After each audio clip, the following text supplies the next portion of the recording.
Hey there, everybody. Welcome into this new episode of the Rapala We Are Collegiate Bass Podcast. I'm your host, Kyle Curry. Today, special guests on the show are representing 26th ranked Murray State College. Here recently, first ever, one of its kind, Junior College National Championship was contested at Lake Eufaula in Oklahoma, of which there was men's and women's division. So Murray State College swept both of those. Our special guests on the show are going to be the winners of the Junior College National Championship. That's Sam Sutter and Shaden Farley.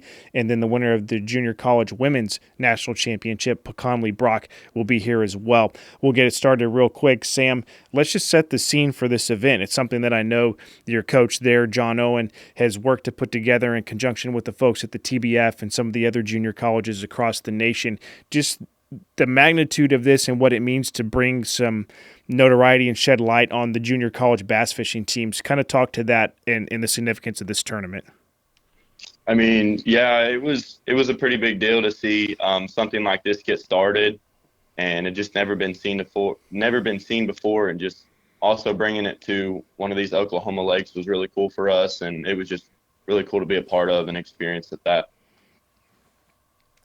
On hand to compete at the tournament, 3 teams inside that top 26. So you guys were ranked 26 for the Bass Pro Shop School of the Year presented by Abu Garcia. Also on hand competing at the Junior College National Championship was 18th ranked Catawba Valley Community College, as well as 7th ranked Wabash Valley College. Shaden, for you right there, I know I saw y'all promoting it leading up to it, to have the 3 highest ranked teams in all of the junior college ranks competing there against one another.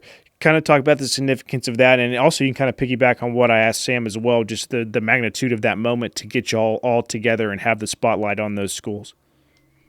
It meant a lot to have the 3 top JUCOs competing in the first inaugural JUCO National Championship, and to be able to pull off the win meant the most for us. We'll talk about that win here more in just a moment. Next question we'll send to Pakanli. For you, then, fishing in the women's division, also something that's new at the college ranks, you know, the junior college being the first of its kind, then to have this women's division for the junior college as well. Talk about that for yourself, as you know, fishing is most likely something that you've probably done your entire life, and to make it to this point and be at a stage where, in terms of scholastic fishing at the college level, this is a pretty big stage for women to be competing for a national championship, regardless of the level, this one being a junior college national championship. Yeah, it was a good experience. Yeah, for sure. It's always fun to go out, compete, get a victory. You guys there competing at Lake Eufaula, like we said, that's located in Oklahoma, not too far from the school, Murray State College. Sam, you guys yourself fishing with Shaden, got the victory in your division. Talk a little bit about how the lake sets up. I'm familiar just a small bit. My dad, my folks live in Dallas, and I went to school at the University of Arkansas, and Lake Eufaula is pretty much right in the middle of that drive. And so I met my dad a time or two and got to go out there and fish. It can get muddy. It could be a big, vast river fishery. Kind of talk about how it was setting up and what you liked about the lake that weekend. So, yeah, I mean, like you said, there's a lot of different parts of that lake. And about 2 weeks before, the lake was 8 foot low, and we got mass amounts of rain coming to Oklahoma, and it brought the lake up a lot. We had multiple rivers coming in, dirtying the water up. The lake came up 8 foot while we were there, and it made things kind of interesting. There were parts of the lake that were just not fishable with the dirtier water, and it was cooling the water down. And we kind of drawed more towards finding that cleaner water with good rock around it and some of those good dock posts, and we kind of focused on that and just kind of slowed down, because that rising water just kind of made stuff tough for most of the field, and we excelled really slowing down, flipping the docks. Talk a little bit more about the pattern, Shaden, the baits y'all were throwing. It's kind of mid to late fall up there where you guys are at. Sort of depends by the day. I think today it's probably really cold, and just a couple days ago you most likely had the air conditioner on and you were sweating, but that kind of changes the way that the fish are setting up and how they might pattern from one day to the next. Talk about how y'all were going out there and catching them. Yeah, moving into the fall pattern, typically Oklahoma, it's a moving bait, but we found out that with the rising water, we needed to slow down, and we kept the flipping rod in our hand most of the time, flipping a beaver style bait and a Cinco to seal the deal. Pakanli, same question for you. How did you go about catching your fish? These guys were slowing down, fishing a little slower around docks with jigs and soft plastic baits. Did you do the same thing, or did you kind of run around, cover water, and do a little bit more fall-time river fishing where you're fishing moving baits real fast? So wind was my big factor throughout the weekend. I stayed on point fishing with the crankbait and swim baits. The weather just kept changing, and I kept fishing and running. Definitely a good plan. The fall is always interesting, and that's the one time I got to go. I believe my dad and I went about the same time of year. Y'all are out there, and we were fishing shaky heads and muddy water, and didn't really know what we were doing. It's first time on the lake, but caught like a 4-pounder, and it's kind of in the fall. They're anywhere and everywhere, and you can throw anything you want at them. Sam, the competition out there. We talked about the teams that were competing at the event. You see these schools come from other places where some of you guys might have had a little bit of familiarity with this fishery, but at a minimum, have familiarity with fishing in the area throughout Oklahoma, river fisheries and things of that nature. One of these schools is located in the Midwest in Illinois, and the other one making the trip all the way from North Carolina. Talk real quick about what it meant to be out there competing, and you see these anglers, speaking to the quality of the angler at the junior college level, they came out and they gave y'all a run for your money. I mean, yeah, we knew coming into this event we were going to have some hammers showing up to it. There's parts of the lake where live scope can play a big role, and we knew some of those boys like to get up in the dirty water and do some stuff. So that was pretty much anyone's ball game, but we knew we would have to show up and be consistent and swing on them that tournament. Really cool concept, and it's hard to kind of convey to the listener the magnitude of a moment like this, but it's something that I know those involved are hoping to carry on into the future years.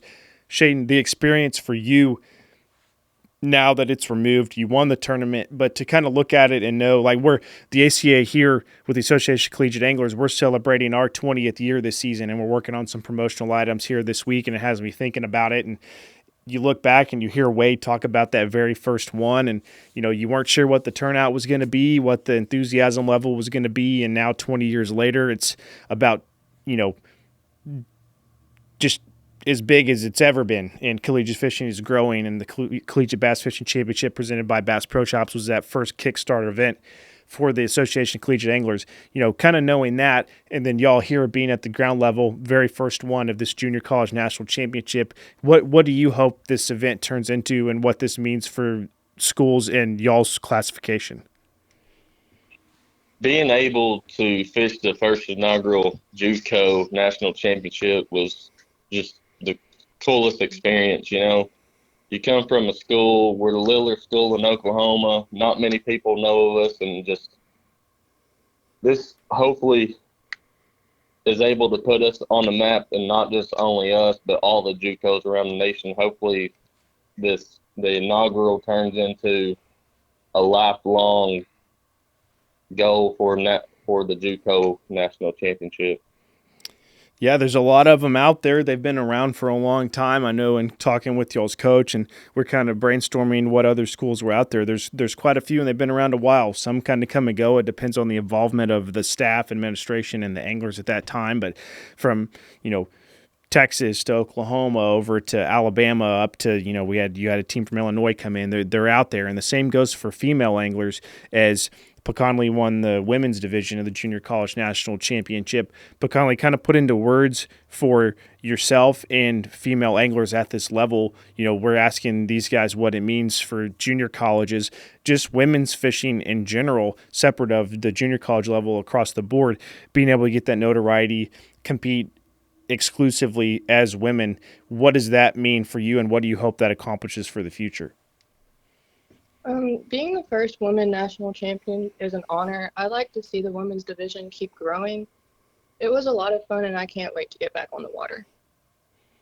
We're talking with members of 26th ranked Murray State College located in Oklahoma.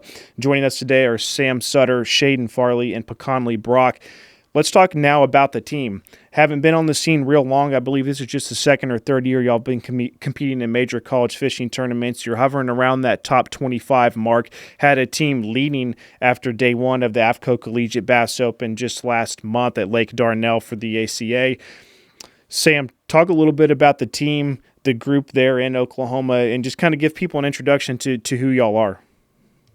I think we got a really special group of guys here at Murray State College. All the guys here are still Oklahoma boys, and I think really we have strong suits. We know a little bit about the clean water. We know a lot about the dirty water and some of those river systems that we're comfortable around. And I think we've been growing these past 2 years and done a really good job. I've seen the progress that we've done, and I think just the more and more recruiting we do with this group of guys, we can just get stronger and stronger throughout the year and learn more and more. Shaden, kind of piggyback on that and talk about what you've seen so far these last couple of years as it pertains to the support from the university, your coach, as well as the success y'all have had out on the road. Man, you can't get no better coach than our coach that we have back here.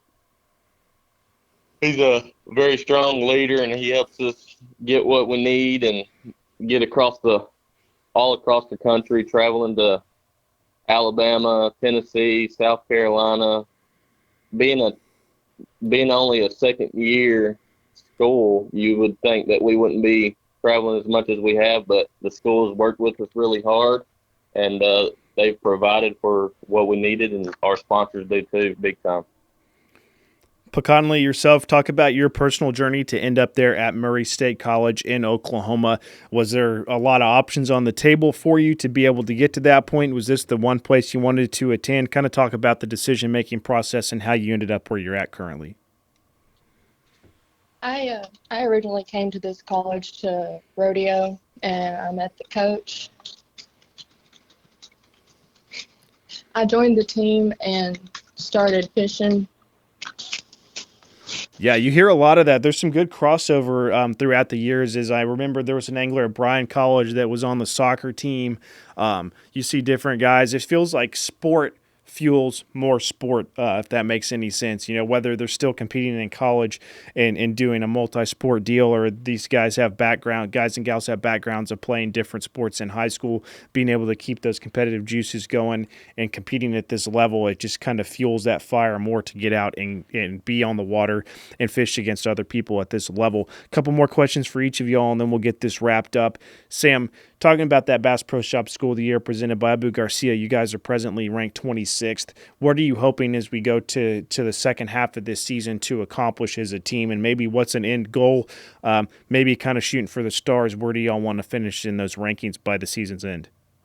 I think we can keep pushing through the spring. We've got some guys from last year that have history on some of these lakes that we're going back to, and we're already preparing for them. And I think that top 25 goal is very doable. And I think throughout the year, just growing as a team and learning more and more about these lakes, the top 15 is very doable at the end of the year. That's a big goal for us. Just in the infancy of your program, but to be able to be a part of the team that gets this going, just as y'all were with the Junior College National Championship, you'll have a chance to make history and be a part of the Murray State College team that finishes with the highest ever end-of-season ranking ever for your school. Shaden, what would that mean at the end of the year to, if you achieve what Sam's saying, you're going to make history for your college bass fishing team to be a part of that? Put that into words. It's a stepping block. So what it will be is it'll be a stepping stone for our school, and hopefully in the future years, the school will grow to be even bigger and be pushing for the top 10, top 5, or maybe even be trying to push to win it in the future years. And that's something these junior colleges are able to accomplish. As we were talking about, Wabash is ranked 7th, Catawba's in 18th, and you guys in 26th. So definitely not out of the question to be able to achieve that growth here in the coming years. Pakanli, for yourself, both personally and the team, what would you like to achieve? As we're halfway through the season currently for the Bass Pro Shop School of the Year presented by Abu Garcia, and you're about to head into winter break, and once the spring starts, things are going to ramp back up. What would you like to achieve for yourself and the school here over the spring semester upcoming?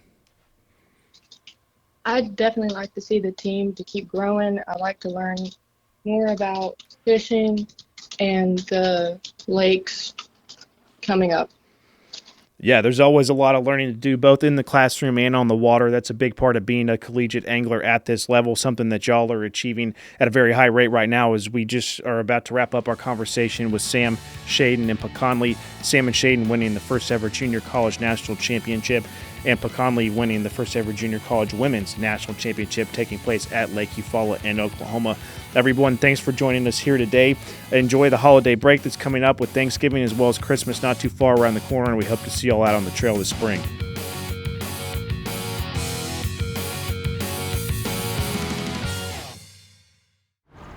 Welcome to Minnow King. How can I help you? Everything looks good. I'm friggin' starving, man. Been spawning all morning. Ugh, TMI, bro. What do you want? I'll take a Crush City freeloader and gizzard shad. Anything to drink. Water. Pull ahead, please.